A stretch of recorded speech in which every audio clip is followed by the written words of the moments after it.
할렐루야. 오늘 우리에게 주신 하나님의 말씀, 우리 에스겔서 34장 25절에서 마지막 절 31절까지의 말씀을 보도록 하겠습니다. 에스겔서 34장 말씀입니다. 25절 제가 먼저 읽고 여러분들 함께 교독하겠습니다. 내가 또 그들과 화평의 언약을 맺고 악한 짐승을 그 땅에서 그치게 하리니 그들이 빈들에 평안히 거하며 숲을 가운데에서 잘지라. 26절을 읽어주시기 바랍니다.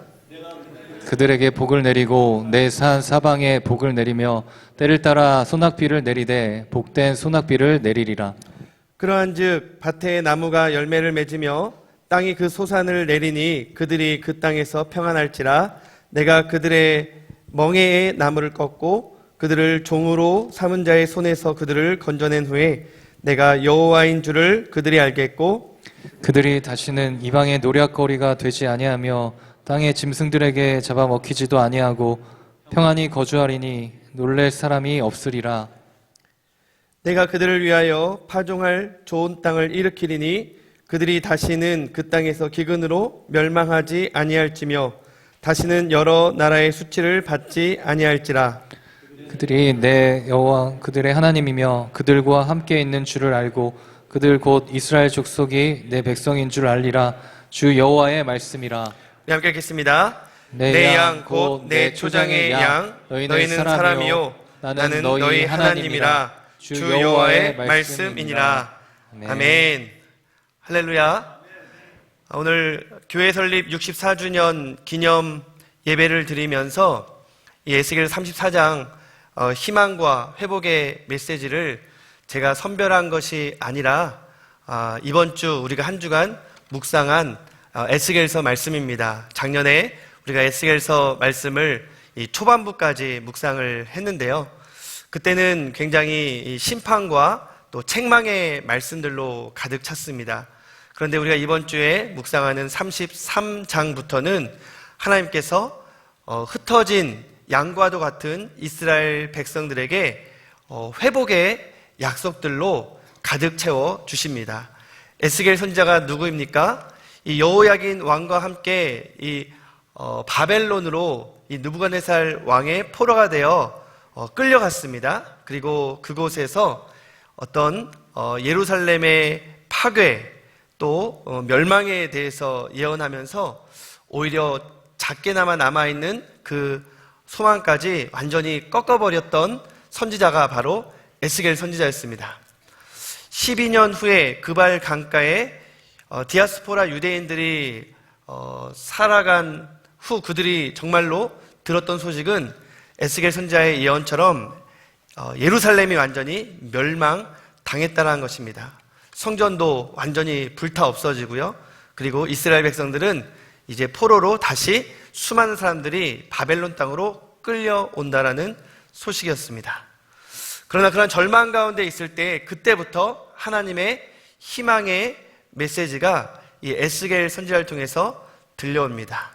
사랑하는 성도 여러분, 지금 우리는 마치 바벨론 땅에 포로로 끌려온 이스라엘 백성들처럼 절망 가운데 있습니다. 온 세상이 다 그러한 어둠 가운데 또한 갇혀 있는 것 같습니다. 그러나 에스겔 선지자는 이러한 광야와 같은 고난일지라도 그 모든 것이 하나님의 주권과 섭리 가운데 허용된 것이기 때문에 그들이 회개하면 다시 하나님께서 회복의 날을 허락해 주시겠다라고 약속하셨습니다. 이 코로나 위기 상황을 통해서 온 세상에 특별히 하나님의 선택된 백성들이 더욱더 회개하여 목자 대신 하나님의 마음을 갖게 되기를 소망합니다.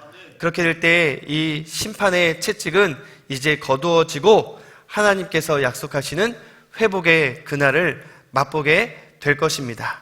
이 64주년 설립 기념주의를 맞이하면서 이 대한민국의 역사, 특별히 이 150년간 이 땅 가운데 복음이 들어온 이래로 이 땅은 어떤 고난과 또 압제, 전쟁, 가난 이러한 어려움이 끊임이 없었습니다. 그럼에도 불구하고 수인교회는 물론 한국교회와 이 대한민국을 향한 하나님의 그 사랑 때문에 이 나라는 전쟁과 가난의 그 어려움을 딛고 성장하였고, 한국교회는 부흥하였고, 우리 수인교회는 평안하게 된 줄 믿습니다. 이 모든 것이 다 하나님의 은혜요 사랑 때문입니다. 오늘 말씀의 제목이 주님의 초장에 평안이 거하는 양입니다. 그들이 바로 누굽니까? 오늘 생일을 맞이한 여러분들입니다. 오늘 말씀을 통해서 하나님께서 우리에게 주시는 그 축복들이 구체적으로 무엇인지를 깨닫게 되기를 바랍니다.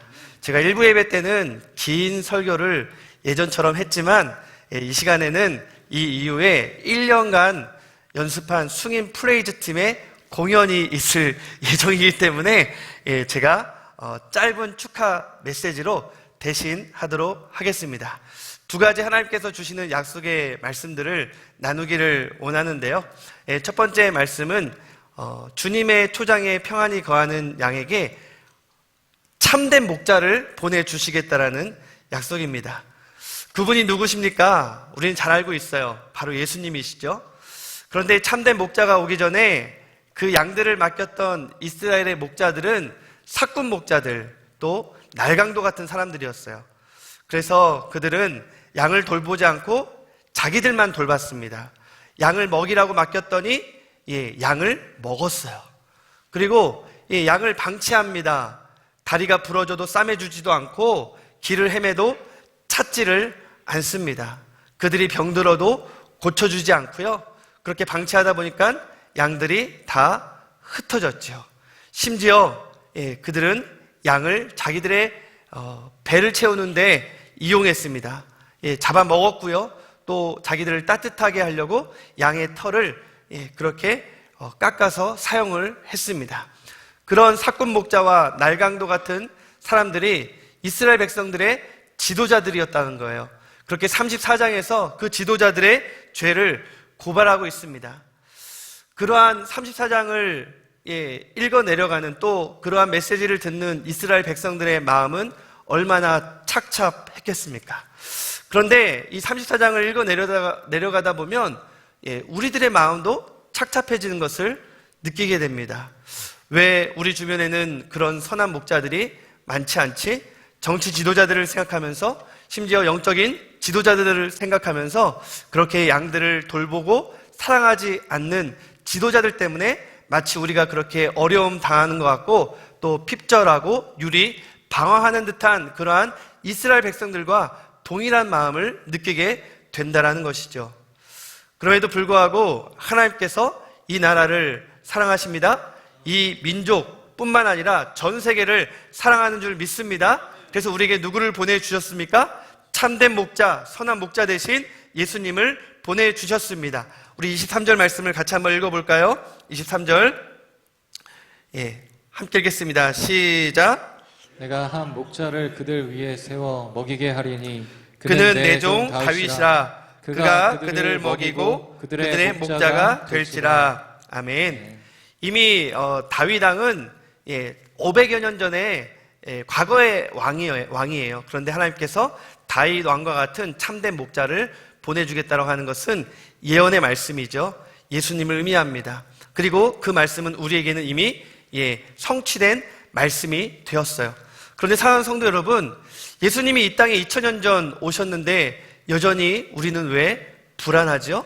왜 여전히 우리는 광야길을 걷는 것처럼 흩어진 목자 없는 양처럼 생각될 때가 많이 있죠?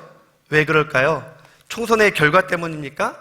아니죠. 누구는 총선 때문에 나라가 망했다고 생각하지만 누구는 흥분과 기대로 또한 가득 차 있기도 합니다. 사실 우리의 지도자가 누구인가? 우리의 상관이 누구인가? 우리의 부모가 누구인가? 그것은 그다지 중요한 문제가 아닙니다. 우리는 누가 나를 다스리고 돌보아 주는가? 또한 내가 처한 환경이 무엇인가에 관심이 많지만, 사실 이렇게 양들이 흩어지고 고생하고 있는 그 이유는 그들 가운데 목자 대신, 참된 목자 대신 하나님께서 함께 있었음을 그들이 몰랐기 때문입니다.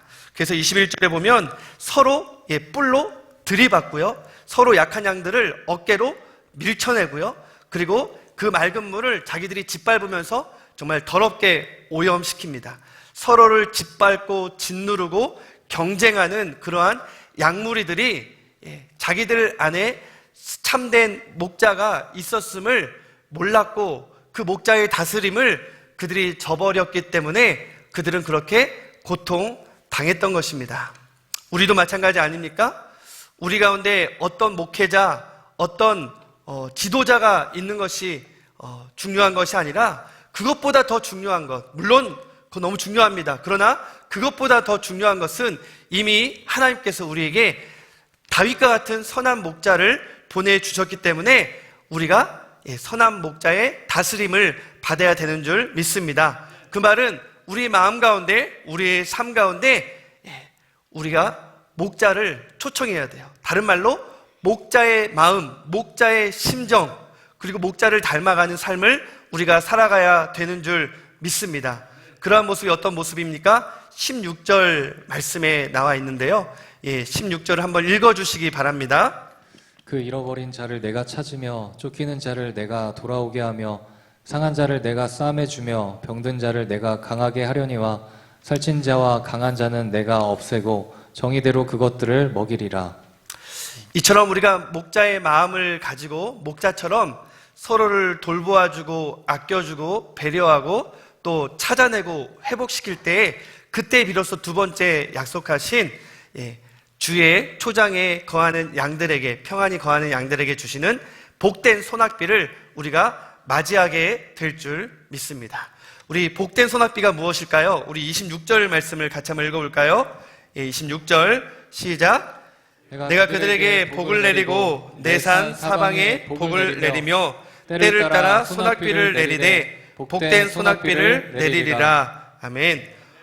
이런 소낙비, 이 비라는 것 자체가 굉장히 풍요, 부요, 또 굉장한 풍성함을 상징하지 않습니까? 그래서 그 다음에 이어지는 말씀도 이제 땅이 소산을 내며 또 나무가 열매를 맺으며 그 땅과 그 나무 사이에 수많은 양들이 이제 모이고 거하게 되는 굉장히 푸른 풀밭, 그리고 이제 마지막 절에 보면 그것이 바로 화평의 언약을 목자와 맺은 이 양들의 굉장히 평화롭고 아름다운 모습으로 묘사를 하고 있습니다. 주님의 초장에 거하는 양들, 그들이 바로 너희들이다라고 말씀하고 있는 것이죠. 그렇다면 우리가 지금 그런 초장에 뉘어 있는 양들처럼 평안하십니까? 여러분들 반응을 보니까 지금 평안할 리가 없는 것 같아요. 그러면 왜 불안합니까? 코로나 때문인가요? 아니에요. 우리 이전에도, 코로나 이전에도 우리는 항상 불안해했어요.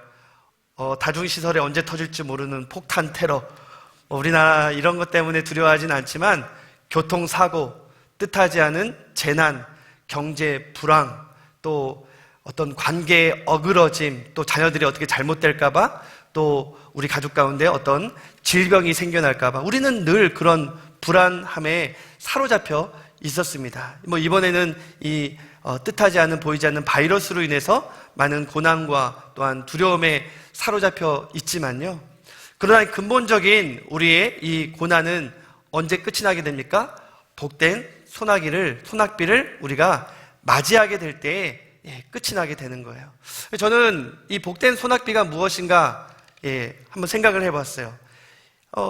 그냥 쉽게 생각할 때에는 마치 이 소낙비 맞는 것처럼 이 돈벼락 맞는 거, 출세하는 거, 성공하는 거, 자녀들이 잘 되는 거, 목회적인 용어로 사용하면 교회가 부흥하고 성장하는 거, 우리 성도들이 다 건강하고 또 신앙생활도 잘 하는 거.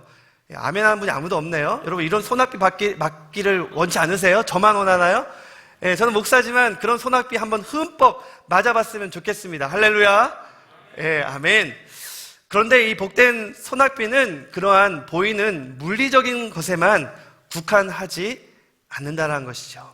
정말로 그런 소낙비를 맞은 자는 사실 그 은혜의 강수를 다른 곳으로도 흘려 보낼 줄 알아야 됩니다.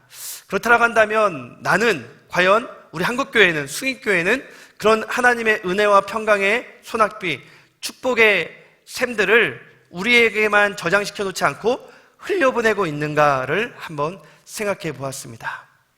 사랑하는 성도 여러분, 복된 소낙비를 우리 수익교회는 그동안 많이 맞았어요. 우리 대한민국도 하나님께서 주시는 복된 소낙비를 만끽했습니다.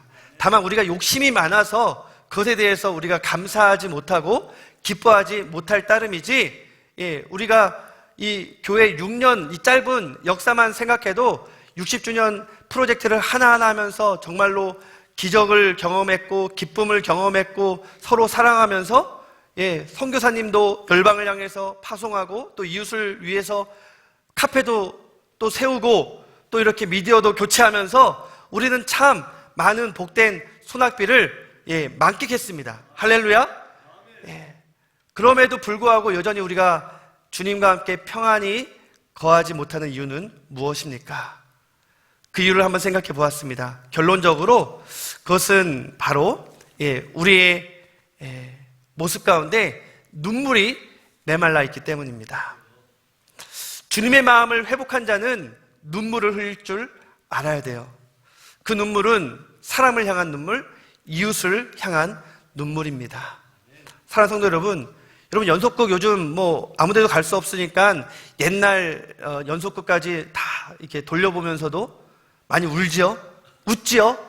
정말 배꼽 빠지라 정말 토크쇼 하면서 너무 눈물 날 정도로 웃었다는 분도 있었는데, 여러분, 그런 가벼운 눈물 말고요, 정말로 우리가 사람을 향해서 눈물을 흘리기 위해서는 하나님 아버지의 마음, 정말 그 유리 방황하는 양들을 보면서 불쌍히 여기는 목자의 마음을 가져야 할 줄 믿습니다. 그런데 먼저 누구를 향해서 그런 마음을 가져야 됩니까? 내 자신을 향해서. 죄로 인해 여전히 멍들어 있고 상처진 내 자신을 불쌍히 여기는 마음을 가지십시오. 그리고 하나님 앞에 도와달라고 기도하시기 바랍니다. 또한 하나님께서 우리에게 주시는 그 소낙비, 은총의 샘, 축복의 샘들을 정말 작은 것부터 감사하시고 기뻐하시기를 주님의 이름으로 축원합니다. 그렇게 될 때에 이 샘에서 우리는 더 많은 축복들을 많은 사람들에게, 특별히 어려움 당하고 소외당한 이웃들에게 더욱더 흘려보내게 될 줄 믿습니다. 그들을 향해서 불쌍히 여기는 눈물을 흘리면서 정말 의료진들과 자원봉사자들만 그들을 향해 나아가며 그들의 은사와 의료 기술을 펼쳐나가는 것이 아니라 소외된 이웃을 향한 눈물을 흘린 자는 누구든지 자기가 가지고 있는 시간, 물질, 그 마음을 흘려보내게 될 수 있습니다. 바로 우리 수익교회가 그런 나눔과 섬김의 선교적 교회가 되기를 축원합니다. 수익교회의 생일은 바로 장애인의 날과 함께 맞물려 있습니다. 창세전에 하나님께서 그런 고통받는 이웃들, 유리 방황하는 양들과 같은 사람들에게 다가가서 그들과 함께 울고, 우는 자들과 함께 울고 그들의 눈물을 닦아주라고 우리 수익교회를 설립하시기로 예정하시고, 또 그렇게 우리 수익교회를 선교적 교회로 세워가시는 줄 믿습니다. 오늘은 일단 기쁨의 눈물, 감사의 눈물이 우리 마음 가운데 샘솟듯 일어나게 되기를 바랍니다. 그리고 그런 기쁨과 감사를 가지고 우리가 이웃과 열방을 향해 주님 오실 때까지 나아가는 우리 사랑하는 성도님들 되시기를 주님의 이름으로 축원합니다.